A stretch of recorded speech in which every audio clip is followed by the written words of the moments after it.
ಇತಿಹಾಸವು ಸಮಯದ ರೇಖೆಯಲ್ಲೇ ಸಾಗುವುದಿಲ್ಲ. ಕೆಲವೊಮ್ಮೆ ಅದು ವೃತ್ತವಾಗಿ ತಿರುಗಿ ಮತ್ತೆ ಅದೇ ಸತ್ಯದ ಹತ್ತಿರ ಬರುತ್ತದೆ. ಭಾರತೀಯ ಪುರಾಣಗಳು ನಮಗೆ ಕೊಡುವ ಅಂತಹ ಒಂದು ಶಾಶ್ವತ ವೃತ್ತವೇ ಮಹಾಭಾರತ ಮತ್ತು ಭಾಗವತಂ. ಮಹಾಭಾರತ ಆರಂಭವಾಗುವುದು ಜನ್ಮೇಜಯ ರಾಜನ ಪ್ರಶ್ನೆಯಿಂದ. ಜನ್ಮೇಜಯನು ಪರೀಕ್ಷಿತ ರಾಜನ ಮಗನು. ಅವನಿಗೆ ತಂದೆಯನ್ನ ಕಳೆದುಕೊಂಡ ನೋವು, ಕೋಪ, ಪ್ರತೀಕಾರದ ಬೆಂಕಿ. ಅವನ ಹೃದಯದಲ್ಲಿ ಒಂದೇ ಪ್ರಶ್ನೆ: ನನ್ನ ಪೂರ್ವಜರು ಯಾರು? ಅವರು ಧರ್ಮವನ್ನು ಹೇಗೆ ಕಾಪಾಡಿದರು? ಆ ಪ್ರಶ್ನೆಗೆ ಉತ್ತರವಾಗಿ ಋಷಿಗಳು ಮಹಾಭಾರತ ಹೇಳಲು ಆರಂಭಿಸುತ್ತಾರೆ. ಅದೊಂದು ಮಹಾಕಥೆ.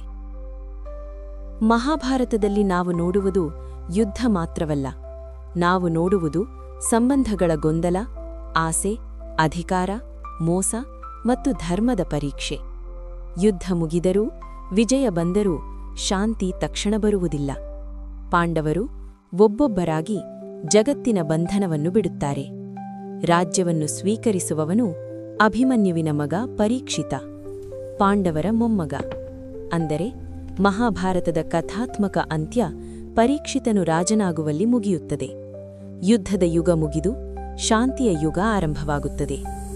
ಆದರೆ ಇದು ಅಂತ್ಯವಲ್ಲ, ಇದು ಇನ್ನೊಂದು ಕಥೆಯ ಆರಂಭ. ಭಾಗವತ ಪುರಾಣ ಆರಂಭವಾಗುವುದು ಅದೇ ಪರೀಕ್ಷಿತನಿಂದಲೇ. ಸಮಿಕ ಮುನಿಯ ಮಗನ ಶಾಪದಿಂದ, ತಕ್ಷಕನಿಂದ ಪರೀಕ್ಷಿತನಿಗೆ 7 ದಿನಗಳಲ್ಲಿ ಮರಣ. ಪರೀಕ್ಷಿತನು ಓಡಲಿಲ್ಲ, ಹೋರಾಡಲಿಲ್ಲ. ಅವನೊಂದು ಪ್ರಶ್ನೆ ಕೇಳಿದನು: ಮರಣ ಎದುರಾದ ಮಾನವನು ಏನು ಮಾಡಬೇಕು? ಅಲ್ಲಿ ಬರುತ್ತಾನೆ ಒಬ್ಬ ಮಹಾತ್ಮ, ಶುಕಮುನಿ. ಅವರ ಬಾಯಿಂದ ಹೊರಹೊಮ್ಮುವುದು ಯುದ್ಧದ ಕಥೆಯಲ್ಲ, ಅದು ಭಕ್ತಿಯ ಕಥೆ. ಅದೇ ಭಾಗವತಂ. ದೇವರು ಮಾನವನ ಹತ್ತಿರ ಹೇಗೆ ಬರುತ್ತಾನೆ ಎಂಬ ಕಥೆ. 7 ದಿನಗಳು, 7 ರಾತ್ರಿಗಳು. ಪರೀಕ್ಷಿತನು ಕೀಳುತ್ತಾನೆ. ಆಹಾರವಿಲ್ಲ, ನಿದ್ರೆಯಿಲ್ಲ, ಮನಸ್ಸು ಮಾತ್ರ ಒಂದೇ ಕಡೆ, ಶ್ರೀಕೃಷ್ಣ. ಮರಣ ಬರುತ್ತದೆ, ಆದರೆ ಅದು ಭಯವಾಗಿಲ್ಲ, ಅದು ಮುಕ್ತಿ. ಪರೀಕ್ಷಿತನ ದೇಹ ಅಂತ್ಯವಾಗುತ್ತದೆ, ಆದರೆ ಆತ್ಮ ಲೀನವಾಗುತ್ತದೆ. ಇಲ್ಲಿ ಒಂದು ಅದ್ಭುತ ಸತ್ಯ ಸ್ಪಷ್ಟವಾಗುತ್ತದೆ. ಮಹಾಭಾರತ ಜನ್ಮೇಜಯನಿಂದ ಆರಂಭವಾಗಿ ಪರೀಕ್ಷಿತನು ರಾಜನಾಗುವಲ್ಲಿ ಮುಗಿಯುತ್ತದೆ. ಭಾಗವತಂ ಪರೀಕ್ಷಿತನಿಂದ ಆರಂಭವಾಗಿ ಪರೀಕ್ಷಿತನ ಮರಣದಲ್ಲಿ ಮುಗಿಯುತ್ತದೆ.